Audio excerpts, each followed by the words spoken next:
Halo, apa kabar pemirsa? Hai. Kembali Anda menyaksikan acara Mingguan Dunia Kita produksi VOA yang kembali kami bawakan dari rumah masing-masing. Saya Aryatna Budianto di Virginia. Dan saya Valdia Baraputri di Washington DC.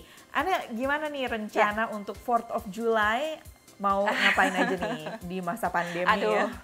Susah ya, Susah. kalau kayak gini mau ngumpul-ngumpul, mau lihat kembang api segala macam, jadi agak takut. Karena Iya. di Amerika Serikat, terutama di negara bagian California, di Florida, dan juga Arizona, itu Texas. mencatat adanya peningkatan kasus dari COVID-19.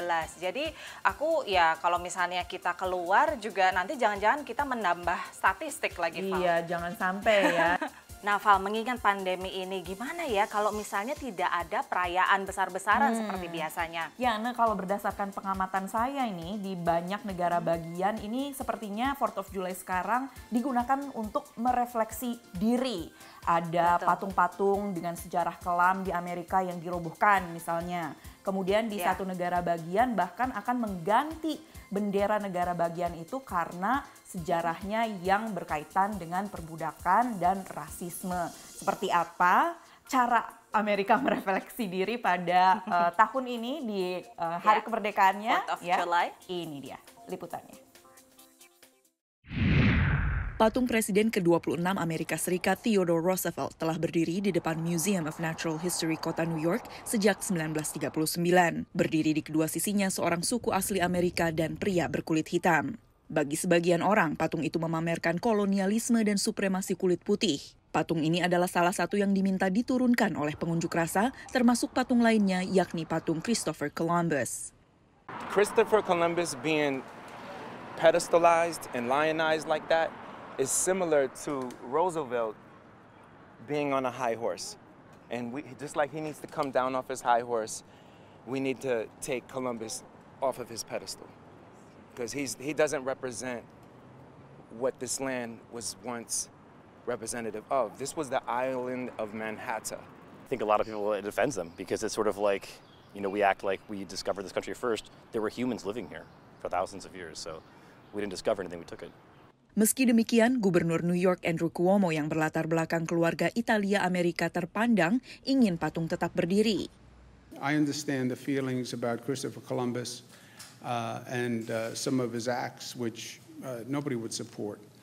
But the statue has come to represent and signify appreciation for the Italian-American contribution to New York. For that reason, I support it. Sebagian warga New York tidak setuju. Sementara itu, Gubernur negara bagian Mississippi pekan ini menandatangani perintah untuk menurunkan dan mengganti bendera negara bagian yang telah digunakan selama 126 tahun. Bendera lama Mississippi menampilkan bendera konfederasi, yakni bendera yang digunakan oleh 13 negara bagian di selatan yang ingin memisahkan diri dari AS karena ingin mempertahankan perbudakan warga kulit hitam sehingga terjadilah perang saudara. Sementara istilah Dixie bagi negara bagian selatan menyebabkan grup musik country berganti nama dari Dixie Chicks menjadi The Chicks guna menghilangkan konotasi negatif romantisme terhadap konfederasi. Lalu, film Gone with the Wind yang juga dianggap meromantisasi era perbudakan di selatan sempat ditarik dari peredaran namun telah kembali tayang dengan peringatan di sebuah layanan streaming. Dari Washington DC, Valdia Baraputri, VOA. Itu dia, Ana. Jadi banyak hal yang berupaya untuk diperbarui begitu ya. Betul, iya. Progresif lah, udah Progresif saatnya ya. Amerika ini ya berubah ya. Nah, sekarang kita ingin menjawab pertanyaan nih dari pemirsa dunia kita, yaitu dari Daniar Briawan di Cimahi, Jawa Barat. Halo, selamat pagi VOA. Selama kegiatan new normal ini, bagaimana perayaan 4th of July di Amerika sana? Terima kasih. Terima kasih pertanyaannya, Dani. Nah, Di Amerika Serikat ini perayaan 4th of July bergantung dari masing-masing negara bagian. Tapi Betul. kelihatannya semua negara bagian di Amerika Serikat karena ini ya adanya Masa peningkatan pandemi ini ya. Betul, adanya peningkatan kasus di sejumlah negara bagian, mereka juga agak berhati-hati dan scale back atau mengurangi kapasitas dari perayaan itu sendiri. Misalnya Betul. kalau di Washington DC baru-baru ini Gedung Putih mengeluarkan statement atau press release bahwa mereka akan tetap merayakan 4th of July dengan mengadakan Salute to America. Ini sebuah perayaan besar-besaran yang dihadiri oleh Presiden Donald Trump serta Ibu Negara Melania Trump. Tapi dalam skala yang lebih kecil. Kata wali kota DC, apa namanya, warga DC tidak dianjurkan untuk Betul. menonton Iya, lebih Salute baik to America ini secara langsung ya. Lebih Betul. baik nonton dari TV saja. Iya, atau nonton dari beli internet. kembang api sendiri. Nah, Boleh ini nggak ya beli kembang api sendiri? Nah, ada negara bagian yang membolehkan. Misalnya kalau di Virginia nih, tempat saya tinggal, itu boleh Valdia untuk beli kembang api dan menyalakannya sendiri. Tapi yang menarik, ini mungkin karena orang-orang udah semakin bosan ya dengan pandemi. Jadi Main kembang tercatat api. iya, tercatat adanya ledakan kecelakaan akibat ledakan kembang api di seluruh Amerika Serikat.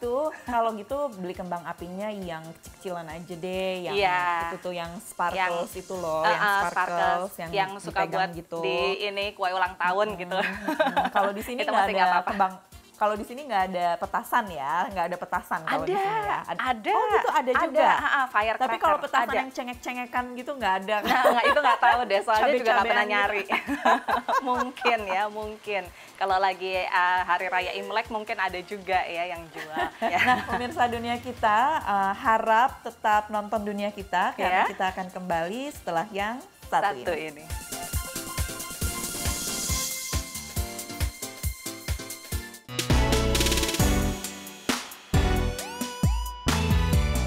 Kembali lagi di Dunia Kita bersama Halo. saya Valdia Baraputri dan Ariadne Budianto. Kami Ya. berdua di tempat yang berbeda. Saya di Washington DC dan Ane di Virginia. Virginia. Ane, Ya. mulai musim panas ya di Amerika. Ini kan Betul. biasanya banyak kegiatan-kegiatan musim panas karena student atau pelajar dan mahasiswa Ya. itu libur. Anak-anak Pengajar sekolah juga libur, betul. Iya, Iya. biasanya itu banyak summer camp atau kemah musim panas. Iya, kalau selama ini kan summer camp itu ada yang camping di luar kota, ada yang belajar olahraga dan lain sebagainya.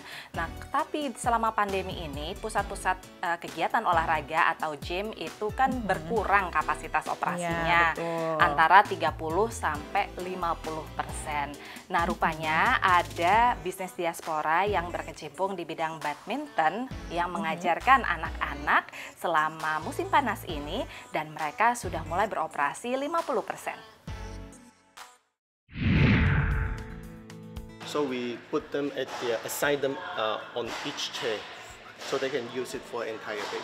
Mengikuti kenormalan baru, anak-anak peserta camp pelatihan bulu tangkis ini pun harus menjaga jarak dengan menempati tempat duduk yang telah ditentukan. I find it kind of annoying and sad because I want to talk with my friends. Setelah tutup total selama 3 bulan, Capital Badminton Academy yang terletak di Gaithersburg, Maryland, boleh mengadakan aktivitas dalam ruang dengan 50% kapasitas di fase kedua reopening. Berbagai protokol dari Pusat Pencegahan dan Pengendalian Penyakit atau CDC diinformasikan kepada para orang tua, seperti disampaikan Fung Han Fu, salah satu pemilik sekolah badminton ini. So the first thing I would consider is see how the facility, the club deal with the situations. I want to see how they are improve their sanitizing, the cleanness of the gym, and also I want to know how many people can join the camp. Well, they can still maintain the social distancing. Namun diakui Malik Basri, pemilik lainnya, tak semua orang tua berani mengirim anaknya ke camp pelatihan selama musim panas ini. Kita masih ada kelas virtual karena memang kalau dari segi orang tua itu ada sebagian yang confident untuk kembali lagi ke gym, tapi ada juga yang masih belum confident. Untuk meningkatkan kepercayaan orang tua, Capital Badminton Academy melakukan investasi, membeli berbagai peralatan termasuk alat membersihkan shuttlecock. Setiap selesai latihan itu biasanya kita steril. Tapi untuk birdie kita tuh menggunakan ada namanya tuh kayak UV light. Selama latihan juga setiap orang itu saya selalu meminta mereka tuh memegang 5 birdie, 5 bola ya, bola shuttlecock. Dan mereka akan pegang terus. Jadi misalkan untuk latihan servis, ya mereka akan memakai 5 bola itu terus kayak gitu. Walau banyak peraturan baru, tapi Brooke Yin dan Michael Wee merasa senang dapat bermain badminton lagi mengisi libur musim panas mereka. I didn't play badminton for 3 months and I miss it. And because I can finally meet up with some of my friends. My favorite sport because it has a combination of physical activity and mental activity. Actually, I was surprised to see the kid. Like the kid, this day they are very mature. They come here, they very behave. They stay on their space. They listen to the coach. This never happened like last year during a summer camp. Dari Gaithersburg, Maryland, Ian Umar, Nia Iman Santoso, VOA. Nah, Ane, tapi kegiatan-kegiatan yang sifatnya menghibur dan mengembangkan diri begitu ya, dan tidak mengganggu orang tua yang sedang bekerja itu juga bisa dilakukan secara virtual tentunya. Betul. Iya, nah salah satunya adalah yang berlangsung belum lama ini sebuah kegiatan yang menarik, Valdia. Jadi pertunjukan wayang kulit yang dilakukan secara virtual dengan dalang dan gamelan yang terpisah lokasinya. Tapi ini bisa ditonton di seluruh penjuru dunia. Yuk kita saksikan. Di masa pandemi corona, wayang-wayang tak harus bersembunyi di kotak kayu.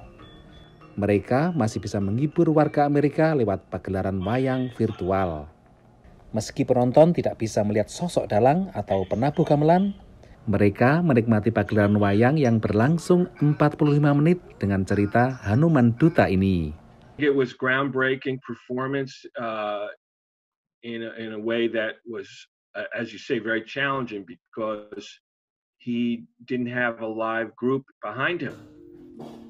Mendalang tanpa diiringi gamelan, memang begitulah awal dari proses kreatif yang dilakoni Midianto, yang juga mengajar gamelan Jawa di Universitas Berkeley untuk menciptakan pagelaran wayang kulit mini virtual ini. Pengalaman pertama buat saya dan ini pertunjukan pertama sedunia, bukan orang lain belum pernah. Pertama kali unik sebenarnya, unik dan susah sebenarnya, bukan unik ya, susah karena adegan wayangnya itu saya rekam di University of California Berkeley tanpa musik.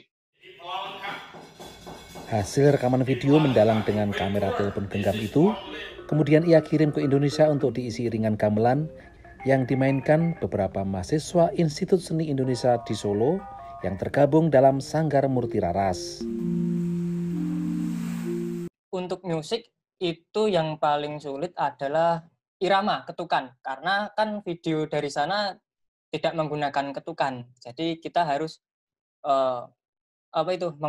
mengatur musik agar bisa pas, ya itu adalah kendala yang paling sulit. Asik ada, perasaan asik, wah ini sesuatu yang baru, kita merasa tertantang, kita ingin menyelesaikannya.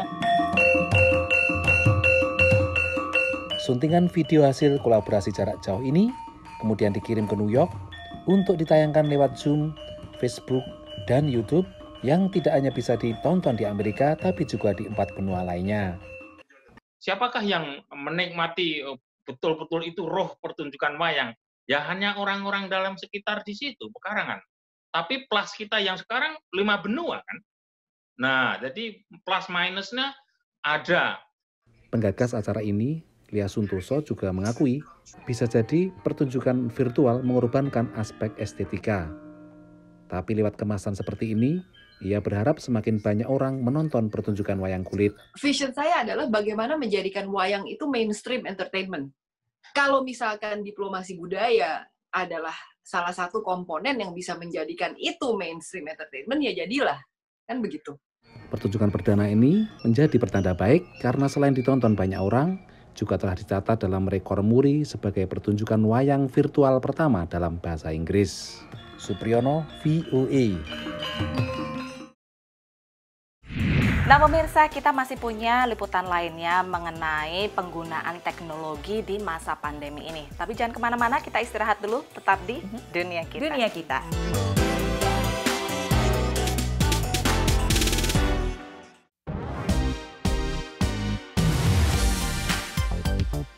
Kembali di Dunia Kita pemirsa, masih kami bawakan dari Washington DC dan negara bagian Virginia. Dan seperti janji kita tadi, saya dan Valdia ingin mengajak Anda untuk melihat apa saja teknologi yang digunakan atau dikembangkan untuk membantu warga selama masa pandemi ini. Salah satunya adalah APD. APD itu singkatan dari apa, Nek?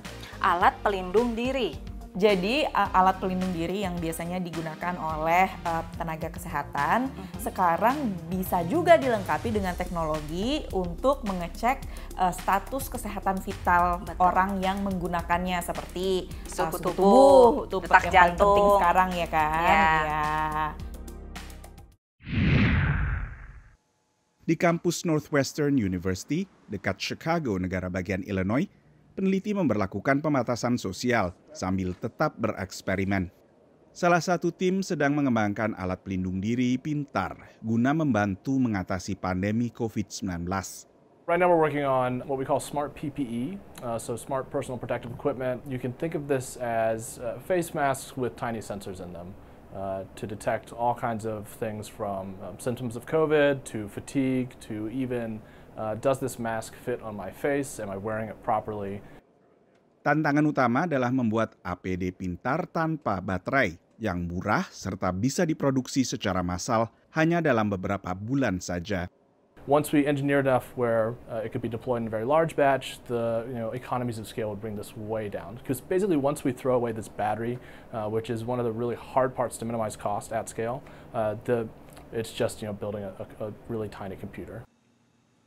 Di kampus yang sama, peneliti lain sedang mengembangkan sensor wearable atau bisa dikenakan. And the devices that we develop, have physical form factors very similar to those of a Band-Aid. So we can really place them on any part of the anatomy. We're not constrained to the wrist. And I have one of the devices on right now.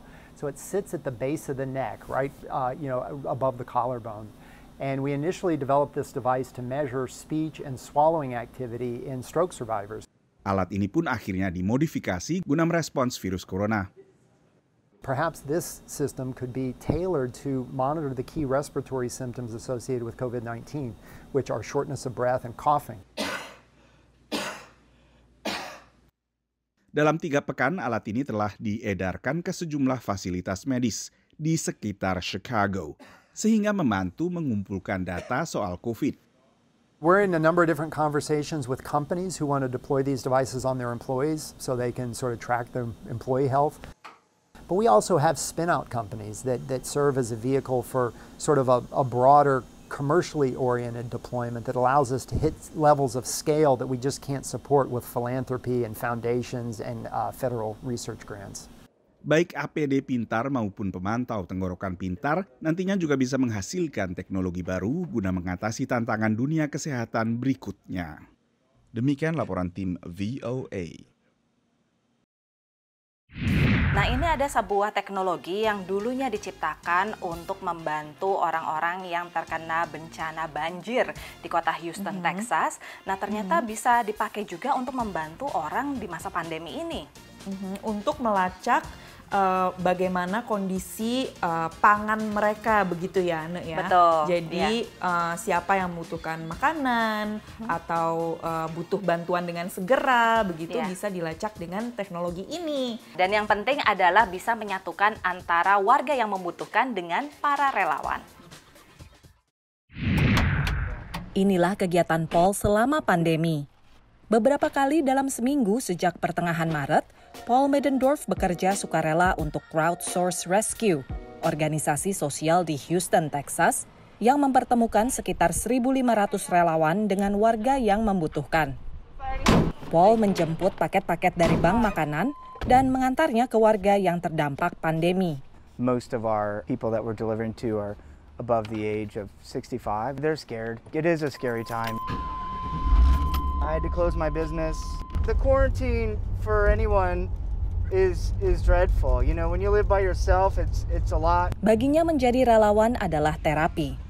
Having the ability to be helping and not just sitting idle, to not feel like time is just totally standing still, is beneficial. Being able to help contribute to my community, we get pride from that too. You know, knowing that, you know, someone can eat for the next 2 weeks. Organisasi dengan platform digital ini dibentuk tahun 2017 saat badai Harvey menenggelamkan kota Houston. Seorang developer software membangun alat pemetaan online untuk menghubungkan korban yang terperangkap di rumah dengan para relawan yang menolong. Sejak itu, Crowdsource Rescue terus beroperasi, menghubungkan relawan dengan korban bencana-bencana lainnya, termasuk sekarang saat pandemi COVID-19. Even as we do slowly open back up, some individuals, that doesn't mean that they'll necessarily get their job hours back or their jobs will return. We think the demand will still increase and there will still be a need for direct deliveries to clients. Direktur operasinya bahkan tidak tinggal di Houston. Lord Dykes tinggal ratusan kilometer di selatan, dekat perbatasan Texas, Meksiko. Menurutnya yang tidak kalah penting adalah dispatcher, relawan yang mengatur jadwal dan logistik. There are always people out there who want to help. Bahkan mereka yang juga terdampak bencana, seperti Paul. There's been some people that I've dropped off to that have sent me messages after I left that was so heart-wrenching but heartwarming at the same time because they had not had food in days. Perjalanan ini bukan sekedar mengantarkan makanan, melainkan harapan sekotak demi sekotak. Dari Houston, Texas, VOA. Anda masih bisa menyaksikan Dunia Kita serta program VOA yang lainnya melalui situs kami www.voaindonesia.com dan juga di channel YouTube @VOA Indonesia. Kunjungi juga sosial media kami di Instagram VOA Indonesia atau di Facebook Dunia Kita. Jangan lupa juga kirim video pertanyaan apa saja mengenai pandemi di Amerika, mengenai hidup di Amerika. Nanti tentunya pertanyaan yang dipilih akan kita tayangkan dan kita jawab di program Dunia Kita. Saya Valdia Baraputri dari Washington DC. Dan dari Virginia, saya Ariadna Budianto. Sampai ketemu lagi pemirsa minggu depan. Dadah! Bye!